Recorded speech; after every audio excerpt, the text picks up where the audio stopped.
एक बात आप बताएं, फिर तमिलनाडु में कैसे हो गया, केरल में कैसे हो गया? ये क्या बातें करते हैं लोग, समझ में नहीं है। जहां पर वो जीतती है कांग्रेस केरल में, तो वो तो अपनी भुजाएं और फड़का रही है और कि हमने गढ़ जीत लिया। तो वहां भी तो वही सारी संस्थाएं थी, और वहां तमिल अपने पश्चिमी बंगाल में हार गई तो आरोप लगा रहे हैं ये डुअल नेचर नहीं चल सकती, दोहरी जो प्रतिक्रिया दे रहे हैं ना, दोहरी।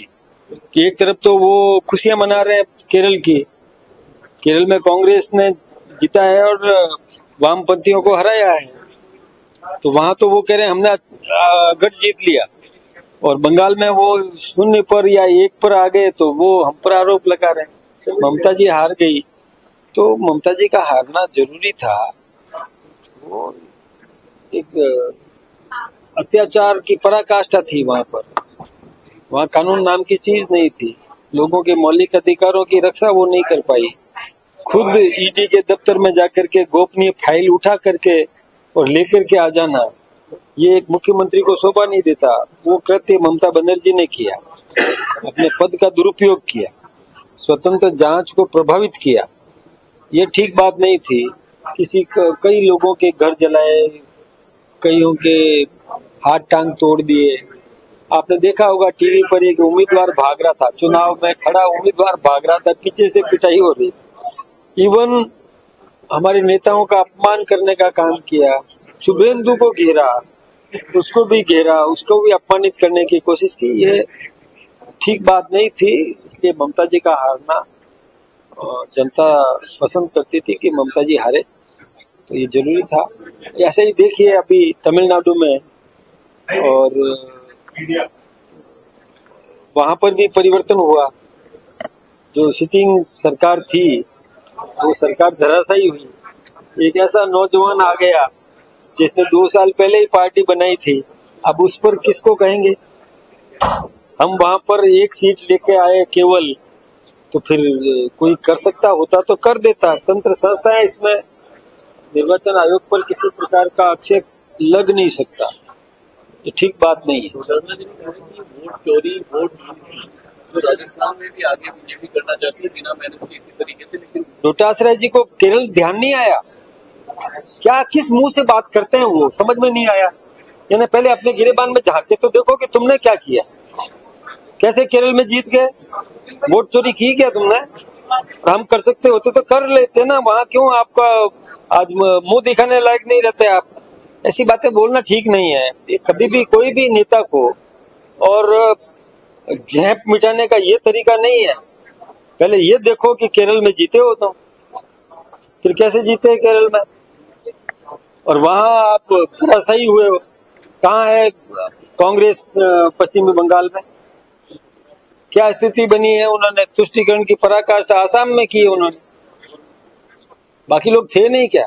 देखा नहीं? गणित निकाल के देखो ना कि किस प्रकार के टिकट दिए उन्होंने, किस प्रकार के, और लिस्ट आई है, उस लिस्ट को देखो तो सही। बिना मेहनत जीत रहे। केरल में तो सचिन पायलट ने जीता है। चलो ठीक है, सचिन जी को बधाई दे दो सचिन जी को बधाई दे दो। उनको बधाई दे दिए। मतलब इसका मतलब ये हुआ कि सचिन जी वहां ताल ठोक रहे हैं और हमारे यहाँ इधर आरोप लगा रहे हैं। ये सचिन जी को भी ये शोभा नहीं देता। सचिन जी को भी खुद सोचना चाहिए कि मतलब देखिए, ये चुनाव आयोग निष्पक्ष होता है, उसको कोई राजनीतिक पार्टियों से लेना देना नहीं है। स्वतंत्र चुनाव है, ये हमारे लोकतंत्र की विशेषता है, और भारत को सबसे बड़ा लोकतंत्र मानते हैं, और व्यवस्थित तरीके से चुनाव होता है।